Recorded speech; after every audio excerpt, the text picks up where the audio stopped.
Welcome back to That Dad Guy. It's March the 21st, 2023, and today we're talking about yearbooks. I don't mean your class yearbook that your funny faces in when you were in grade 3. Maybe I should have said collection, but I don't mean a collection of everything you own. I mean a stamp annual, like this one. This one came out in 1982. Canada Post put it out. This is what I would have collected back in the day. And they've changed through the years up until 2022. So we're now in 2023. This came out. This has all the stamps in it from 2022. And I want to show you how they've changed between the books and talk a little bit about the history of the annual. And I want to make sure that you're subscribed, you're liking, you're commenting. If you've collect annuals, let me know. If it's the first time you've heard about them, you want to leave a comment, you can do that too. Make sure the notification bell is on so you're getting notified when I put out new videos. And so let's talk about it. These annuals, I thought, yeah, maybe they were around since the 70s when I was younger. But looking into it, Canada Post has been putting them out since 1951. And prior to that, independent philately groups have been putting out Canadian stamp annuals since 1932. So they've been around a long time. The one image that I could find, I'm going to throw it up here. This is a Canada Post issued card that came out in 1959. It has 9 stamps on it, and they are not all 9 stamps from 1959 as I've looked into it. The stamps are from 57 to 59, and I think it probably depended on when Canada Post put that card out, what stamps had been issued and when. So it wasn't exactly year to date way back then. But now when you get an annual like this one, all the stamps that are in it are the stamps that came out in 2022. So they are most likely or usually all available in December. So after the last stamp has been issued for December, these books come out, and these come out. These are the first day cover representations of the Collector Series 2 that you can get. I'll talk a little bit about that at the end, but right now I'm talking about these annuals.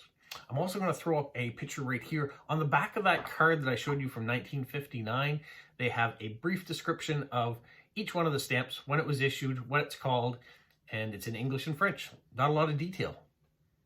But going forward, if we look at this book from 1982, you'll see how it's changed. So let's go ahead and look at that. This is what you had. In 1982, you had a folder opened up like this. Inside of it, you had a sheet of all the stamps that were representative of 1982. Close that up. You had this book, which, let me just adjust the camera a bit more. It looks like this. And in it, you had a French and an English side of the book. And you had your stamp. So in the stamp, this is Jules Legier, and it gives you the description of who Jules Legier was, why he was picked for a stamp. It also tells you the denomination down here. It was worth 30 cents. It came out in April 2nd, 1982. It shows you who the designer was, the printer, the number that were produced. So all the information that you might need, both in English and in French. And then it would do that. On the back, you would have a bit of a story. You would have images, black and white. And then here's the Terry Fox stamp that also came out as a 30-cent stamp on April the 13th, 1982. 44 million of these went into print. All the details you would want and so on. Every page has a little bit, let me get this washi tape out of there. Has the stamps. And the album comes with the stamps and the story. Now, what wasn't great about these books is the binding. So if you really loved your book and you bent over your spine, the spine is in really good shape, hasn't been bent, but if you did bend it over, the pages would actually break from the spine. So not the best binding back then. You can see there is, I don't know if we can see there is, but there's little perforations. If you wanted to tear the pages out. Now, I don't know who would want to tear the pages out of a book that they bought that was an annual, but you could. So that was 1982. Let me fast forward a few years and show you a little bit more modern one. Let's skip ahead now to 1997. So the books are a little bit different.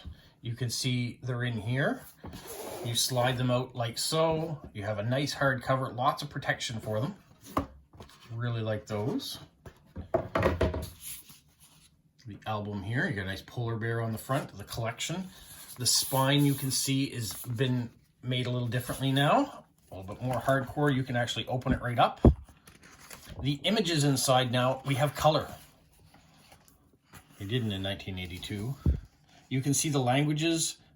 We have not only English and French, but there's some Mandarin in this particular one. You can see these are the John Cabot stamps that came out. Now, they only gave you the domestic rate stamp. They didn't give you the international, or, well, I guess in this case, the international was an Italian stamp because Canada and Italy put out a joint stamp of the same marking of John Cabot. And so you get the Canadian version, you don't get the Italian one. So if you have the Italian one and you don't need it, you can send it this way. It's missing. Kind of shows you some history of other stamps that mark the occasion.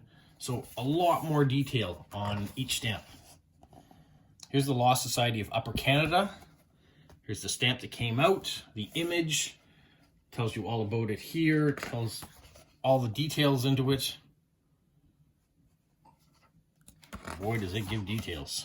So if you're detailed oriented, someone into floral stamps, there is a blue poppy. There are pictures of real blue poppies.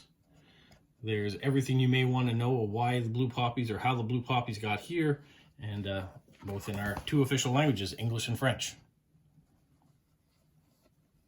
So stamp collecting is more than just the stamp itself. It's the story behind the stamp. It's the artists that create the stamp, the designers that come around it. And books like this, you get to learn all that information. Maybe you just like picture books. Here's a picture book for you that includes stamps. Maybe you're into sharks. Here's some shark stamp. Ocean fish is what they call this particular one. Now, if you know my channel and you've seen me going through the collection of my father's collection of stamps, you're gonna know that eventually I'm gonna get into these books and show you a bit more detail. So I'm not showing you every stamp right now, but there is a lot of detail that goes into this.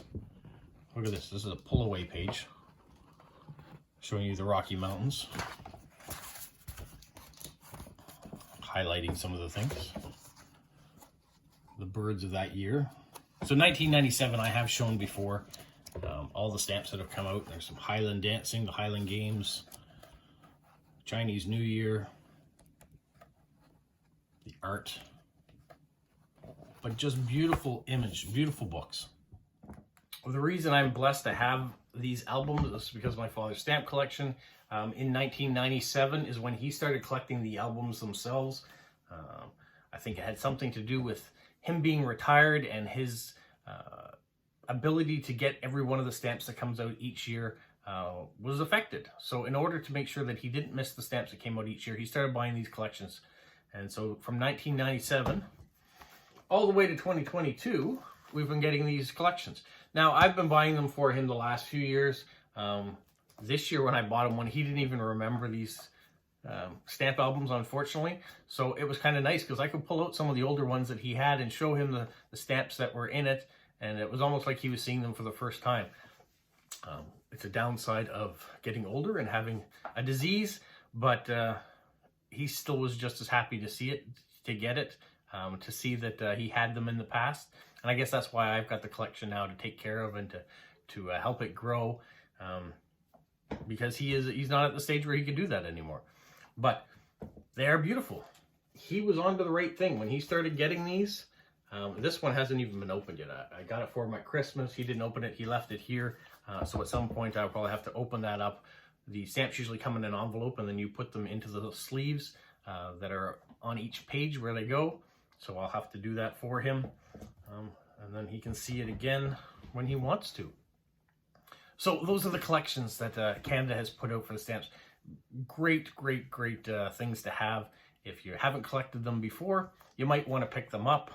They usually come out the end of December.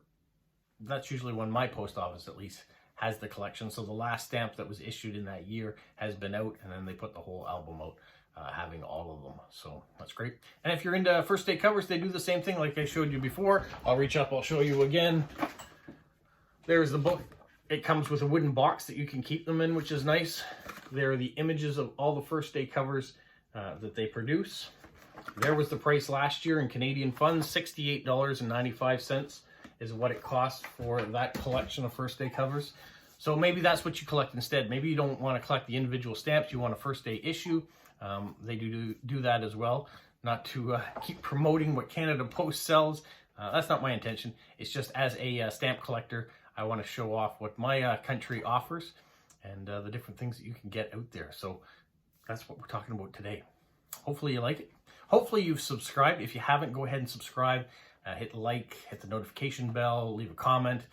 Maybe leave me a comment if you collect them and you enjoy them. Or maybe you hadn't seen these before and this is the first time and maybe you're going to start looking into them. Whatever it may be, love to read the comments. Well, hopefully you guys have a magical week.